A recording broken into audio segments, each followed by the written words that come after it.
Well, this week you did a tomahawk on a pellet grill. Yeah, it's the first time I've ever done that all the way. Because, I've done reverse seared and used the pellet grill for the first half and then seared it over coals or whatever. I wanted to see what it would taste like if you just cooked it the whole way on the pellet grill. Because some people, that's all they got. It's a pellet grill. So was it worth eating? And, I was strolling through Walmart and I showed you. I said, look at these tomahawks Walmart has. And I grabbed one. It's a decent-looking tomahawk. It wasn't very marbled. I ain't saying it's the best cut of meat you can buy because by far it's not. If you watch the video, you can tell it was a little tight, the texture of it. I had to bite it. It's a little lean. But, yeah, and it doesn't have, it just doesn't have a ton of marbling. It's a good steak. Is the best tomahawk I ever bought? No, by any means. But a Walmart tomahawk is pretty daggum good. That particular steak wasn't, it was fine. Yeah. It was fine. But Walmart lately has had some pretty good ribeyes, not the bone ends, just a regular old ribeye. They have a prime one that they do. It's like a prime Angus, and we've bought those before. I've been highly impressed with those. Yeah, I've had some good ones. That one was good. There wasn't a morsel of it left except the bone. It wasn't like it was cheap either. No, it was like $50, 48 something. That's $50 with tax all day. You do get a lot of meat, I guess. Yeah, it's pretty much 3 steaks. Or it's 3 normal people. Enough meat for 3 normal people. I gotta probably. I don't know if I could have ate the whole thing. I could have put some damage on it though. There was 4 of us eating it, and it was all gone. It was all gone. Yeah. But it don't last long with 4 people. Yeah. But if you don't have the salad and you don't have the loaded baked potato and you don't have the rolls or whatever, you can eat a piece of meat like that. Plenty of good protein. Would I do it again on the pellet grill? Absolutely. It's too easy. Yeah, I agree. It's too easy. So here's what I did. I took that, I showed the Walmart package. I cut it out of that package and I was like, all right, we're going to trim it up. Well, there wasn't a whole lot to trim. So I did trim a little of that thick fat, cleaned up the spinalis a little bit because, I just thought it needed it. And that was it. There wasn't anything else to do to it trim-wise. You did kind of trim the bone a little, turn some of that Yeah, meat I got a little bit off the bone bone just to clean it up, make it look pretty. But there's not a lot you have to do. You can run it straight out the package and it'll be fine. When I do a steak like that, and I know I'm cooking it on the pellet grill and I'm worried about the color of it, because I don't know if you've ever cooked a steak, just season it and throw it on a pellet grill, it kind of turns gray. It's going to depend on the rub you put on it and, anything else you put on it to change the color of it, because that meat just wants to kind of go a gray, ugly color. And it's not the prettiest steak, still tastes good. It's just not the prettiest. Well, I was wanting it to look good. So when I thought of a tomahawk, if I'm not going to sear it, I want it to be crusty the best I can. What would help me get my flavor on there, get my color right, and, make it have that crust? So I used a little Worcestershire sauce. Worcestershire is great because it does give you some flavor, but it also kind of stains the outside. It gives you that dark look. So you're not going to get that gray looking beef color on it if you put that on there first. But you do that. You do that with grilling steaks too. Oh yeah, you do that with all your steaks. All the time. I do that. We used to do it in steak contests. That's how we got such good appearance scores. We kept the color right on them, And I learned that to put something on it to help the color. You could use, there's people use. I've used W sauce. I've used Worcestershire. I've used a little soy sauce, just depending on what you want to use. But if it's got a dark color like that, and it's probably, I don't know, what do they add in Worcestershire for color? Is it like the caramel color or something? Whatever it is they're adding is probably what's doing it. What's giving it that dark color. I'm just cheating a little, I guess. But I've also heard of people using kitchen bouquet. Yeah. That was that color. Steak contest. People use kitchen bouquet. It's got a darkness to it too. It doesn't taste that good. I don't think so either. Yeah, it has kind of a bitterness to it. It works good for like giving stews and stuff body, but you got to watch it. A little of it goes a long, long way. So if you use kitchen bouquet, just use a couple drops and rub it around with your fingers. Do you want to know this? I just Googled it. Worcestershire sauce gets this dark color from several ingredients, most notably molasses. Oh, okay. Maybe that's why it takes, because it does have a little sweetness to it. Other factors molasses is dark. Yeah, include soy sauce, caramelized sugars. Is there no caramel color in it then? Or I guess, I don't know. I thought that was the This is what AI said. Yeah, I'll go along with that. And then the fermentation process makes also it dark too. Helps dark. Whatever it is, it really does change the outside color. And so I did that. I threw on salt, pepper, garlic, just used AP. And then to get my crunch, to get my crust on the outside, I used steak rub. You could use any kind of... No, you forgot about Wham. Oh, yeah. No, I forgot. I did the Wham. And that's one, it's like, I asked you, so do you care if I use Wham? Because it's not like we don't sell the product. I'm not a spokesperson for it. I've been using that ever since I learned to grill a steak. That was something you found in the Memphis area all the time. And John Willingham used to even have restaurants. He had some really good barbecue restaurants back in the day. But man, he is probably one of the most famous pit masters that ever come out of Memphis. Didn't they say he invented the pellet grill? He invented that Wham cooker. I don't know if he gets credit for the whole pellet grill itself, but he was the first one that I ever seen using one. You know, and you could fact check that, but John Willingham had the pellet grill design way before anybody else. And if you remember back, it was on the Food Network. It was a Memphis in May special years and years ago when Al Roker was a weatherman. He came down, he got into barbecue, and he cooked on a Memphis in May team. Like they made a team and entered it one year. Yeah, I remember Those that. were the cookers he used, those Willingham Wham cookers. And it's like a carousel in there, and you hang the ribs in it, and they go around like the carousel you'd see at a carnival, you know, round and round. Not vertically, just like, I guess that'd be a horizontal plane rotate, and they just rode around in there hanging.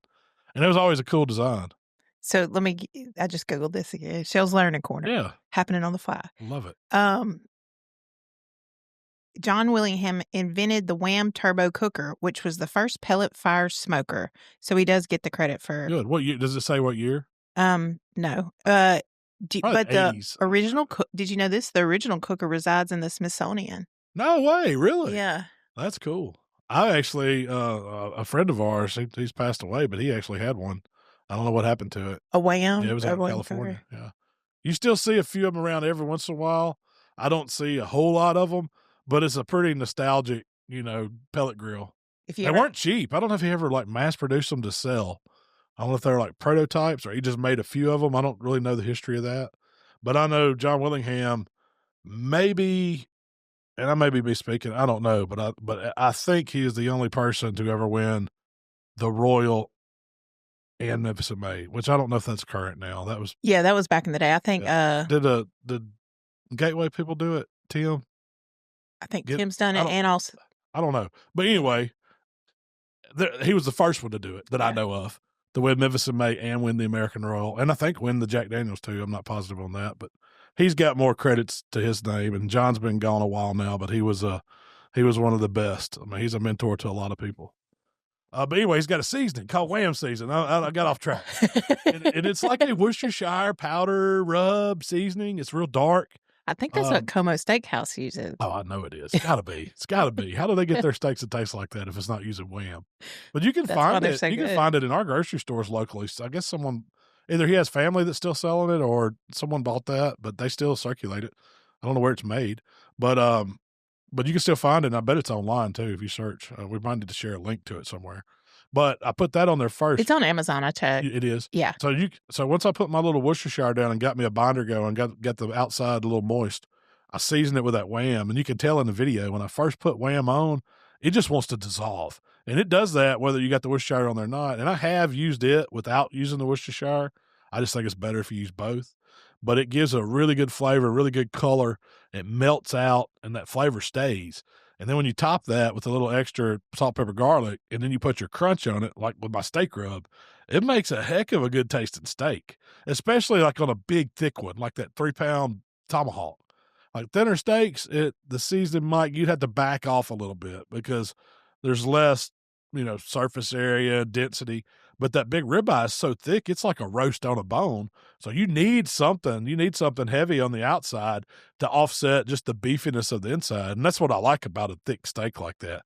You can slow cook them, you can nail your doneness, and then you can have all this nice crust and flavor on the outside. And then when you slice it, it's just beefiness in the middle, perfect temperature across the slice with a nice crust and flavor on the outside.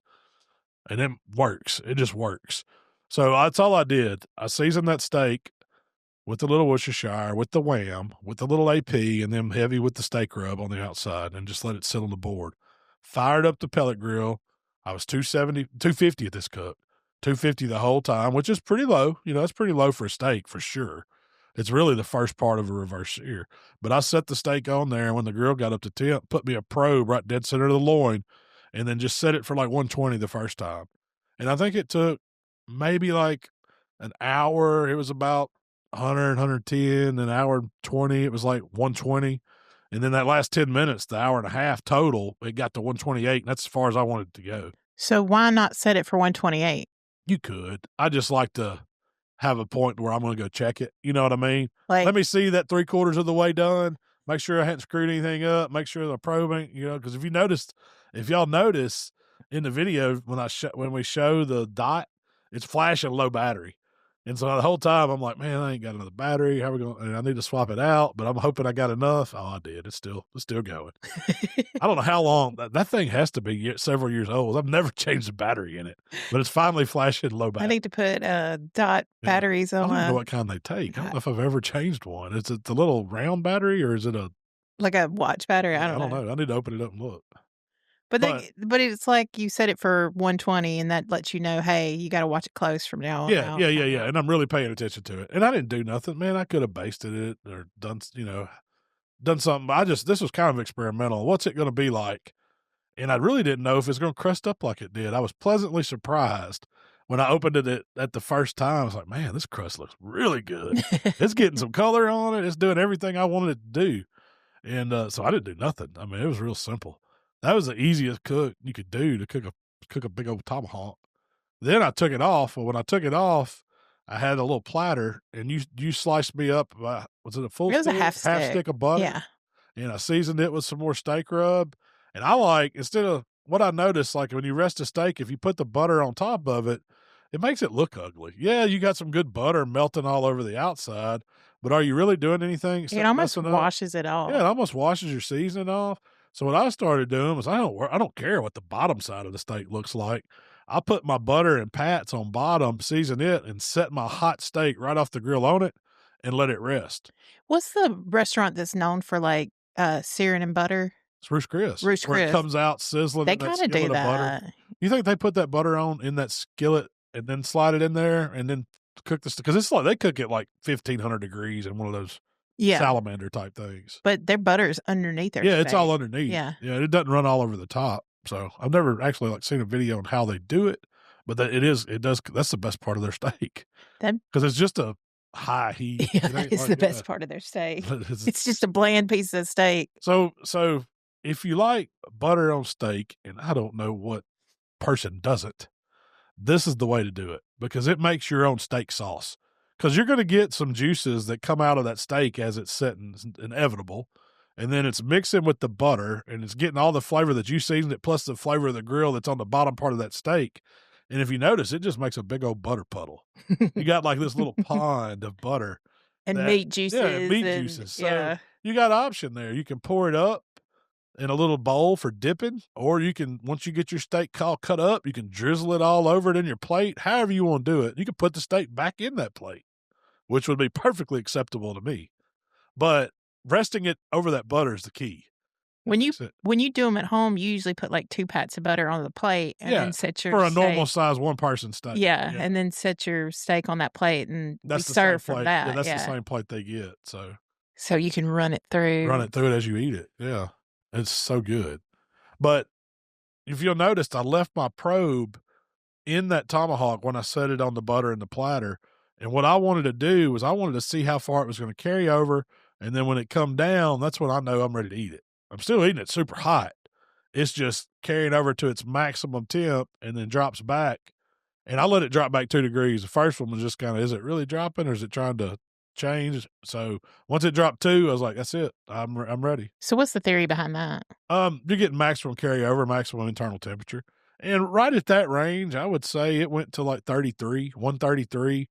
You're hovering on the edge of medium right there, which, some people beat me up for having my steaks too raw on the TV. So it went over. I mean, I wouldn't say it went over. That's where I like to eat them. I wouldn't wanted it more done. In fact, if I probably would have took it off at like 125 and let it go to 130, it'd have been better for me. And maybe it would have been a little bit better bite, but I didn't want it to be too bloody like everybody says the steaks are when I cut them on camera. So, and this one wasn't at all. It was like, and you could tell, I pretty much just removed the bone on the cutting board, left my butter sauce to the side, and then I just sliced that steak straight down from the spinalis to the end of it and then just line it back up. And from tip to tip, the doneness of it was just even all the way across, perfect. It was perfectly pink, wasn't too red, So that's the good thing about cooking it that way, because you do get that perfect doneness from top to bottom. Yeah, there's no gray area, there's no hard sear on it. If I was going to sear that steak, I would have stopped it at like 118, let it carry over. When it dropped back down, I like it to drop all the way back to 118 and then sear it. That way, it kind of stops you from getting that gray area. It lets that be a little more even. So when you do sear it, you're not going to get that change in color. I think that change comes from just intense high heat for a long period of time. So if you're searing it a real long time, you're really going to get it. But if you're doing a fast sear and you've already got it mostly cooked, it'll make a nice crust on it. But if you like the crust, that's the way to go. And that's just another step. Could have easily done that, but you would need another grill. It's going to be on a pellet grill. It's almost impossible to get really, really good sear. I have had some luck, taking out the deflector, putting in some grill grates, so much. Yeah, to do it. I don't think it's worth it. I mean, that steak was fine, just like it was. It was an excellent steak, had plenty of grill flavor. There was no sear to it, but the crust was just right with the seasonings, and it ate really good.